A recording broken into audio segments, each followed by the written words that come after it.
Welcome to Fulfillment in Faith, where we will dive deep into self-discovery, empowerment, and manifesting the life you desire.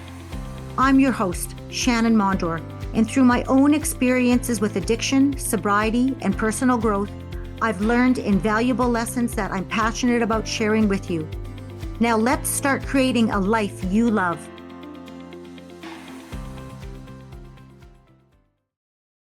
Hello, everyone. My name is Shannan Mondor. I am your host, and welcome to my podcast, Fulfillment in Faith.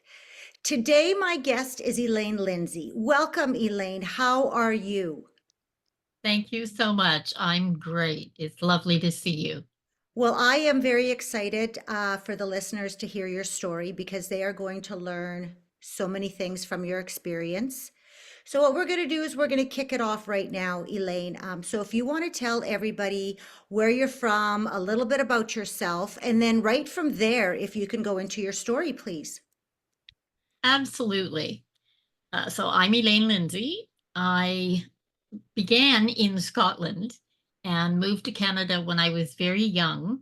I will say under protest. My parents, my grandmother, my aunt, and I all came to Canada.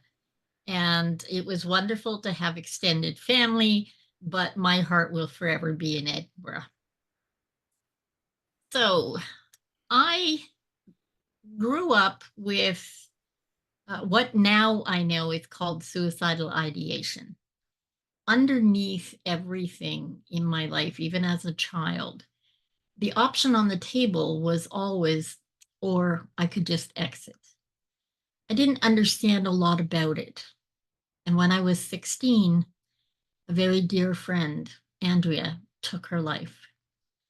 That put me into such a tailspin because I was trying to process everything that I had known since I was little about that option. And it didn't make sense, and I had no answers. And it drove me way over the edge. For 4 years, I wrestled with this and really was not myself. I kind of went back to being about 12 years old and basically stayed there. Didn't mature, didn't grow up, didn't do any of the things one does while doing all the things one does.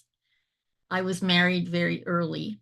And like I said, 4 years later, at 2:30 in the morning, on a very cold highway on March 20th, in front of Andrea's grave, I was crushed between three cars.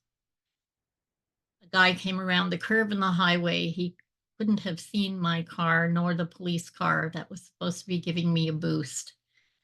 The policeman jumped into the snowbank and saved himself. I now know that's a visceral reaction that our limbic brain takes in order to help us survive. At the time, I just knew I was on the highway, and when the cars separated, the engine of my Mustang took part of my left leg from down the calf all the way up my thigh. I broke my legs in multiple places. I fractured my skull. And I firmly believe it was Andrea who put the hood up on my fur coat that made sure my head didn't split like a melon.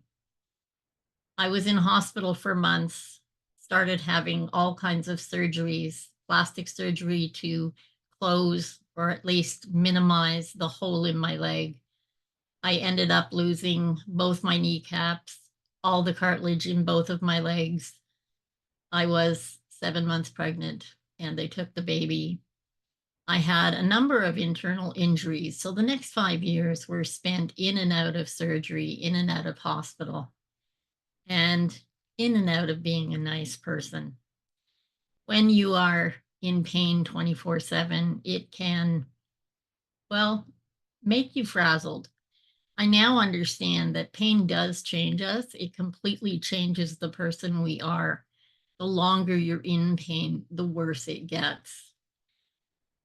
I ended up ending my marriage. I had a 2-year-old at home at this time, and things went on. Now, I'm not saying everything was bad because it certainly wasn't. I remarried, and in 1982, I had a little boy. And that went very well for me. However, I had a fixation with my weight. After the accident, I started putting on weight because I couldn't do all the things I'd done before.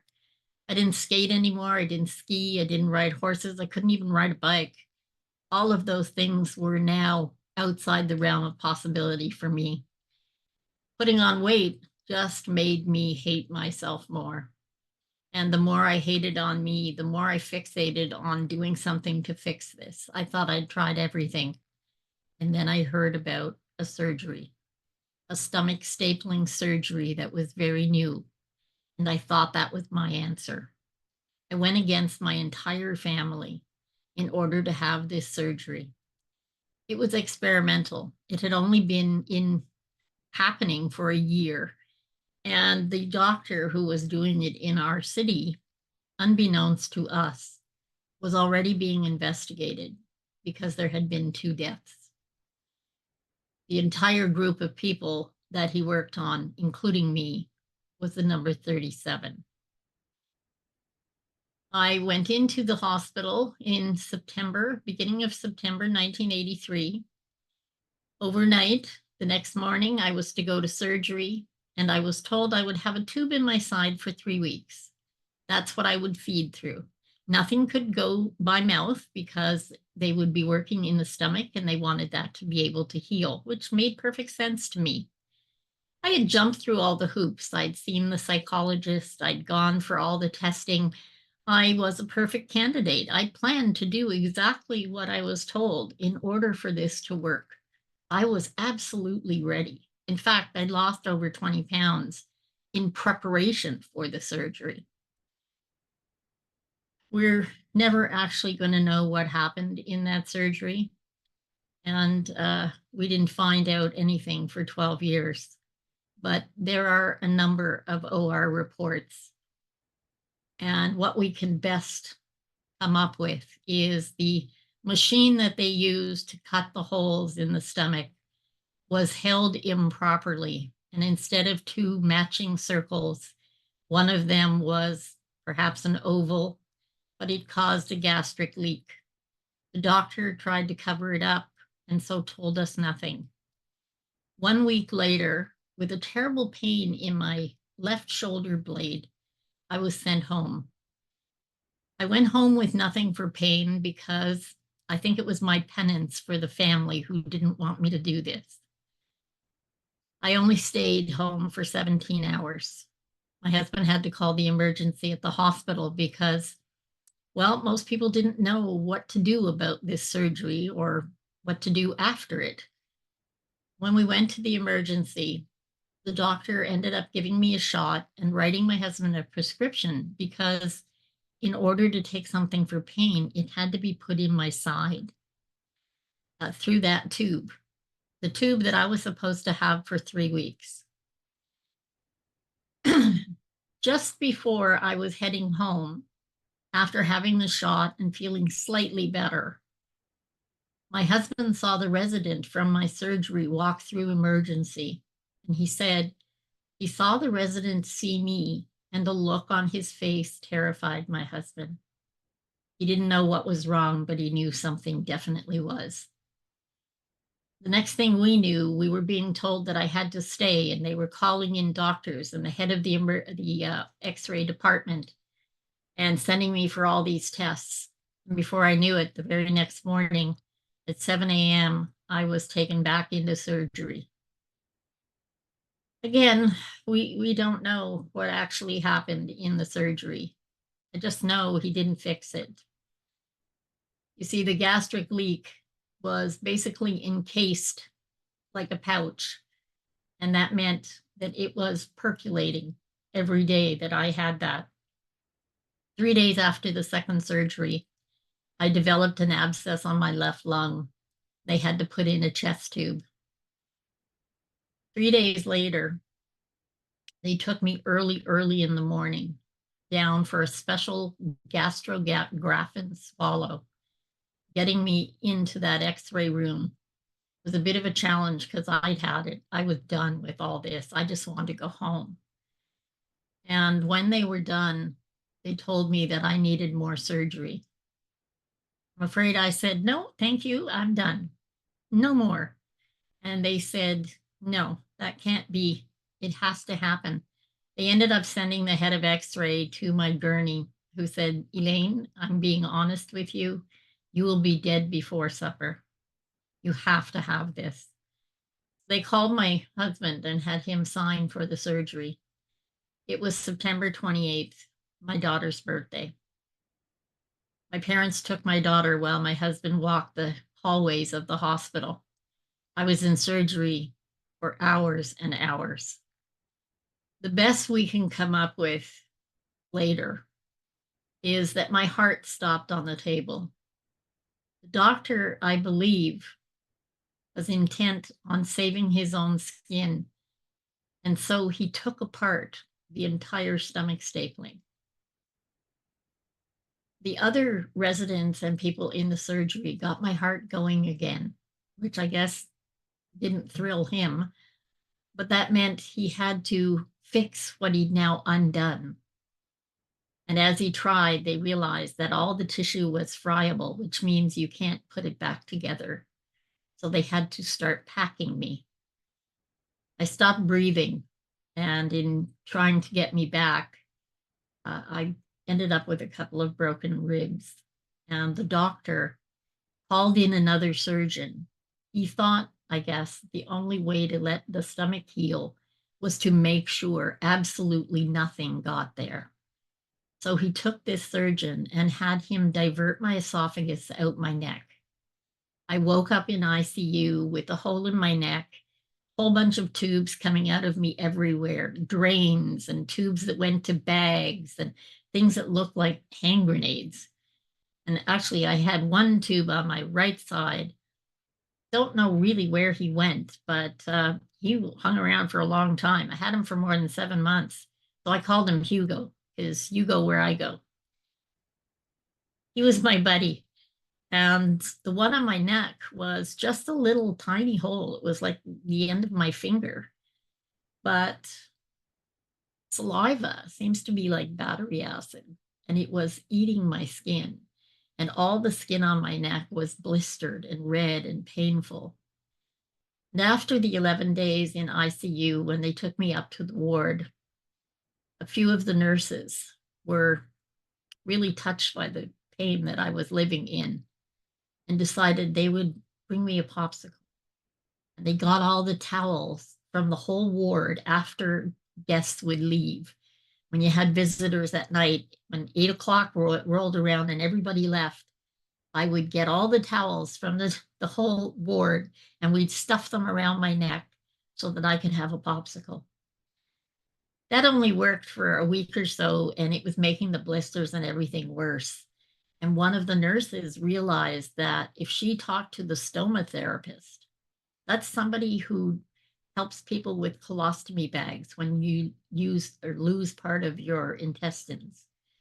So they brought her in, and she came and taught me how to use colostomy bag and wear it on my neck.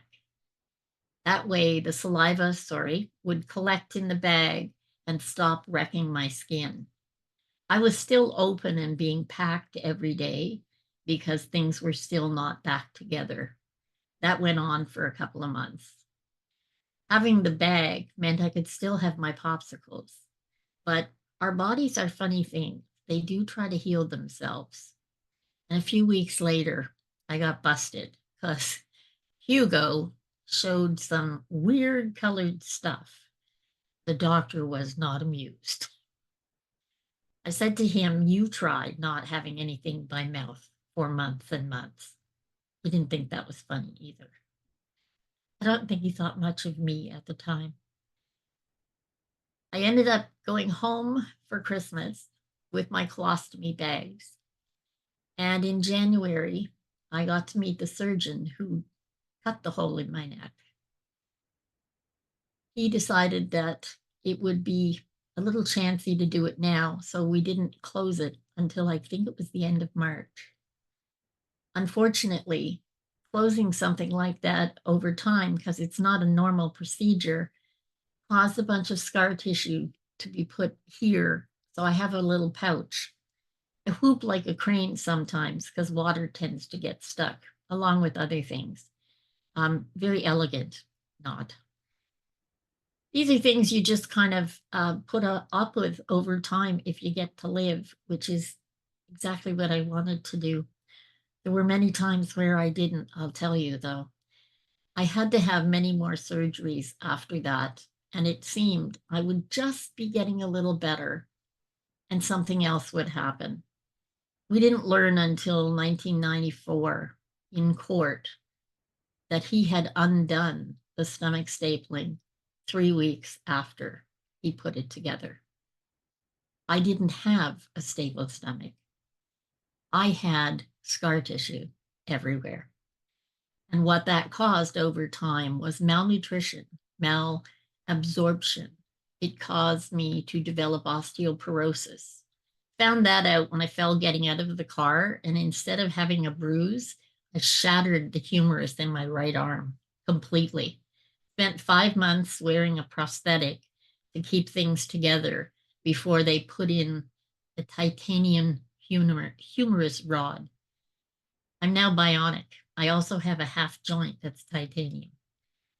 You end up having to go back for, well, I guess, tweaks. It's like a very old car. Things tend to fall apart and change.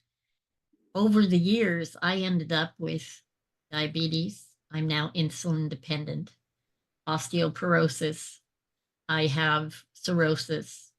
I had hepatitis C, which they managed to eradicate by 2016. And the latest, I now have chronic pancreatitis. All of these things came from this original weight loss surgery. Can I ask you something, Elaine? Absolutely. Um, did the doctor at any point in time come clean to you and say what really took place? That's such a good, that is such a good question. No, in fact, what he did when he got me back in the hospital, he kept saying, "Oh, I know you ate or drank something. I just know you did. That's why we're having this problem." He kept trying to turn it around. And it wasn't until a few years ago that I realized the term is gaslighting. Yeah. He was trying to make me take onus for what he'd done because he was about to lose his job. And unfortunately, I've said since the get-go, had he just told us what happened, I mean, we all make mistakes. Yeah. If he had fessed up when it happened, for one, I wouldn't have left the hospital because I would have talked about the pain in my shoulder blade. They would have known right away that there was a leak. I ended up with peritonitis and sepsis, and they had to put in a chest tube at one point, and because I had an abscess on my left lung. All of these things stem from the fact that he tried to cover this up. And Do you also think too, Elaine, when you had mentioned earlier in your story where he had to bring that second surgeon in, yeah, do you really feel that the doctor was really hoping that you would have passed away? oh, in all honesty, knowing him and sitting in court for 3 months with this person who was so self-involved, he stole the x-ray that showed the gastric leak, and the hospital couldn't produce it for 12 years. He brought it to court. It's in the transcripts. Like, you can't make this stuff up. Right. Later on, okay, just to give you an idea of where this man's mind was, he was arrested for road rage because he hit someone and shook him and dropped his monogrammed laser pointer in the man's car. And that kind of self-involvement seemed to be in all he did. Within a year, when I was still unable to eat, I had the tube in my side for over 13 months. Wow. And those things fall out. When they fall out, you have to go back to emergency so they can cut you again and put a new one in. They've done that over and over again. And in fact, it's we're going on 3 years now. I have I call him Fred. On my left side, he comes out and he looks like a football. It is a hernia that is in the area of the small bowel that was consistently cut for that J tube. So how many years total have you been dealing with all of this? Since 1983. Wow. Unbelievable. Part of why it's really important for me to get this part of the story out is I had this within a year of it becoming a surgery. They didn't know what all the complications were. The complications I had weren't even on those lists because he made a mistake, and they were complications from the mistake. The older surgeon who did take my esophagus and diverted out my neck, that's not something they normally do. I haven't heard of another person that's worn a colostomy bag on their neck because, quite frankly, okay, they used to be clear plastic and they had a big clip at the bottom. That is an absolute bitch to accessorize. It doesn't go with anything.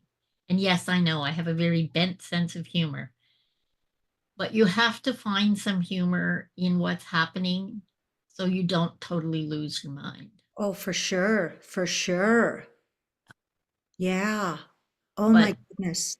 the other thing about this that I think is critically important for people to understand, bariatric surgery, which we didn't have that term when I had my surgery.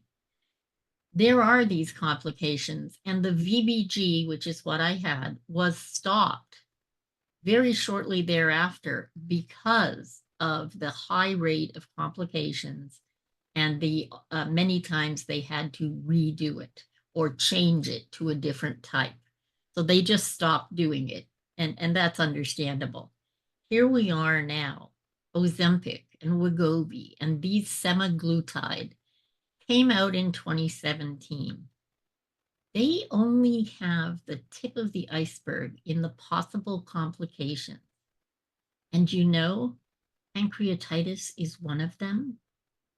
I also have cirrhosis. Liver issues is also part of it for the people that are taking these drugs. And they say you take them, you have to keep taking them forever. Mm-hmm. I think people need to be warned that there is much more than you'll ever think of in terms of the complications that people see for surgeries Mm-hmm. and for drugs. Mm-hmm. And if you listen to any of the drug ads on television, they tell you in the ads, I don't know how anyone takes any of them because the risk and the complications that are possible are so far reaching. But none of us ever think, oh, that's not going to happen to me. Well, guess what? Not only did they happen to me, I got them all and then some. You know what I think the biggest thing is when you do see a drug ad on TV, like there is a list that goes on and on Yeah. and on and on and on. And that's every drug. And then they'll say Yep. it could result in death. In death. Yeah. So what usually happens? So that's become normalized for us now. So it's Yep. just like, okay, yeah, it's just the same thing over and over. It doesn't matter what drug it is. You hear it over and over and over. And then the very last thing, and could result in death. Result in So death. it's almost Yeah. become like it's almost like a joke. Do you know what I'm Yeah. saying? Yeah. And yeah, so I think that's why people don't take any of this stuff seriously anymore because every advertisement is like that. You're absolutely right.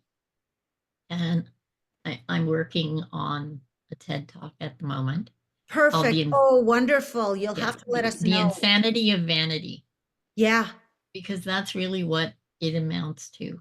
right. You know, we're so focused on the external. Yes, we are. It's dangerous. Mm-hmm. And I almost left my children with no mother, Mm-hmm. you know, through my vanity because I So wanted to be thin. by you saying that then, Elaine, your vanity, What do you really feel you learned the most throughout this whole journey then?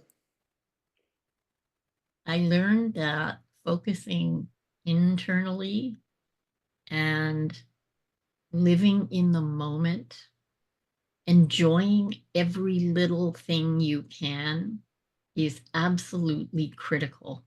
But not only that, happiness, joy, all of that, it's a choice. Oh, It yes. is a choice. I was what I considered a functional junkie after all the surgeries. We're talking in the 50s now, something like that. After all that, I was on so many narcotics. Okay, a whole football team, I don't think, could have taken as much drugs as I was taking. And late in 2019, I decided that, you know what, I'm just done. I'm just done with this. I have had my shoulder rebuilt. I have no kneecaps, no cartilage. I have a titanium joint on my left leg, the one that's missing a big piece. And I have the titanium humerus. I have nails and screws all through me.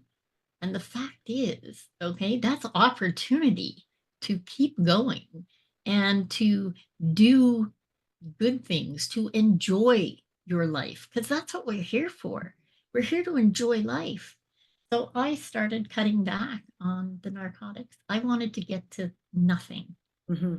Fortunately, can't get the pain to nothing. Great. So I am at one long acting 15 milligram morphine that I take every evening, and it's all I take. So my next question would be for you, Elaine, somebody that is thinking about taking a surgery like this, or, is thinking of going on Ozempic or any of that, that's going or experiencing any of those. But because seriously, we all have that aspect of our vanity. Oh, yeah, That, absolutely. that's us as Yeah, humans. But yeah, of course, more than others, right? yeah. So what would you say to somebody that's really thinking that they will go through with a really abrasive surgery or anything like that? What advice would you give them, or what advice would you give somebody that is looking at themselves in such a negative, low vibration of who they are? Because all of us have that's Absolutely. like I said, more Yeah. more than those more than others. I want you to speak to the If individuals that are yeah, really struggling. if you are so focused on how you look, one of the things that's it's sad, but I understand why we do it, okay, is when you are overweight, if you're obese, if you are, in that, even in the chubby person scenario, you have this very deep conceit that everybody's watching everything you do. And I'm here to tell you now, no, they're not. However, I have to say this. When we look for confirmation, the universe will give it to us, okay? Whether that's good or bad or whatever. So after my son was born, when he was a few months old, our whole family had gone out for Sunday brunch. And I was in the bathroom at this lovely restaurant. A woman came out of a stall and she looked at me in the mirror and she said, "Oh my God, you're so beautiful. Why are you fat?" And that for me was confirmation. That's why I had the surgery. Now, I'm not putting it off on her. I'm not saying it's her fault. I'm saying I had looked for confirmation and the universe Yep. presented me with that. So I went ahead and did what I was going to do. The whole family was against this. And they didn't even know that there was something wrong with this particular doctor. Nobody knew those things. But the fact is, I've come to understand over time that we have to learn to love ourselves, to like ourselves. And I'm going to be really honest here, not fully at the love me yet. Mm-hmm. I am a wealth of scars. I have told people for years, my whole body looks like a map of the back roads of Idaho. I've never been to Idaho. I don't know why I came up with that state for that. That's just how it works in my head. When you're focused on your outer looks, that's how it works. And fighting that begins with starting every day, going to the mirror and saying, you know what? I like you. Mm-hmm. You got to get to I love you. And it can take a long, long time. Mm-hmm. Yeah. But you can I also list the things that you do well. Okay. If you're great in a sport, if you're a super mathlete, if you're really smart, focus on those things too. But you have to tell you how you feel. And I partnered with a soul coach in 2019. I done all kinds of alternate therapies. I have a spiritual mentor I've been working with since 2004. And starting in 2020, I dropped almost 80 pounds. Now, I will say I lost my sister just before my birthday 2 years ago. She was younger than me. And it kind of threw me off my game for a bit. So I put a few pounds back. I know that I will get rid of them because I am committed to living the best life I can. And you know what? It's not easy and it doesn't work every day, but every day is a gift. mm-hmm. And I'm grateful for everything from every breath I take to every animal, every child, every person. My biggest aim in life now is to say hello to everybody I pass on this entire planet, wherever I am, and just being eternally grateful for this opportunity. I know I'm a super slow learner, and it took being hit by another car in Oh, 1997 in a parking lot while on the ground. I had, of course, put the weight back after the surgery was undone, but didn't know that. I had only learned 2 years before that it had been undone. So I wasn't happy. And when this man backed up with me on his car and I slid to the ground, the ambulance people, the paramedics, were trying to get me on the gurney. And I was fighting them because I was worried about how I would strain them because I was overweight. And getting in that ambulance was the aha moment for me. It was, oh my God, what the hell is wrong with you? mm-hmm. Mm-hmm. You are making this about something that it's external. What is wrong here? I thought there's got to be more to life than all this crap. And at that moment, my hand went, yeah. Well, guess what? You're the common denominator. Mm-hmm. Oh, Mm-hmm. okay. Yeah. I thought, oh my God, I am. And that's when I started reading.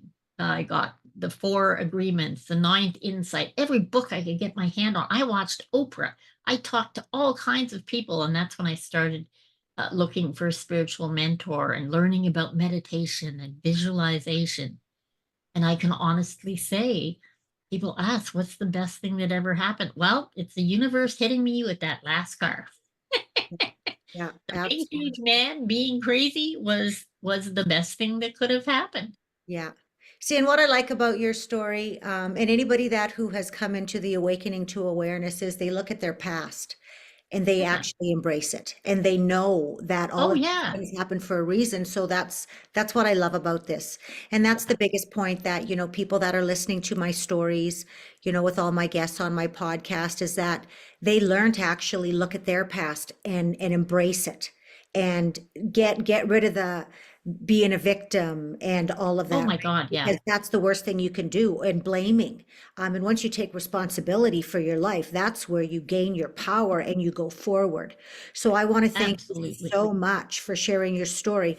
But final question, Elaine, where Yeah. are you now in life? Tell all of us. What's going on? What's going on? Okay. Well, I am 68 years old. I will be 69 later this year. And you look I am amazing. I absolutely love life, and I am having the greatest time, one, giving back. My friend Andrea, I started a podcast called Suicide Zen Forgiveness, and I have guests who come and share their stories, somewhat like this, because I know that sharing your story can lighten your burden and offer hope to somebody else, which is exactly what I want to do. That's me giving back because, in a really weird way, Andrea gave me the best, worst gift you could ever give someone. She taught me what it was to be left behind so that I would not do that Right. to those around me. And that's been absolutely the greatest gift. I still do work. I do work on in the digital realm because it's all I could do for so many decades. Being in bed, the internet for me was a saving grace. I started with books and then got the internet, and the whole world opened to me, which was wonderful. I don't walk really well, um, but it's okay because now it's part of who I am and I embrace that. Mhm. That's a huge difference because someone asked me just a couple of years ago, "Oh my God, what would you change in your life so you didn't have all of that?" And I said, "Not one damn thing." Mhm. Because if I did, I would not have the empathy that I have now. I wouldn't be this person who understands, what I put myself through, what I did, how I wore the label of victim like a shield, and how that's not important and that's not this me. Yeah. And if I can give that to somebody else to help them put down the victim sign, then that too is another wonderful win. One of the biggest things I really have come to the awareness for myself is, things will happen to me. I actually don't look at things as happening to me, they're happening for me. For me. For me. But there are days where I'll wake up and, something's going on in my life. And we don't realize that everything we create in our life, we created, whatever's Oh, happening yeah. on the inside. And that's the biggest thing that people need to understand because you are in control of your life in every aspect. Yep. Whatever comes into it, whether you like it or not, all started with a thought. Yep. And so there are times where I do feel like I am a victim. And then it's like, hold back, Shannon. Yeah.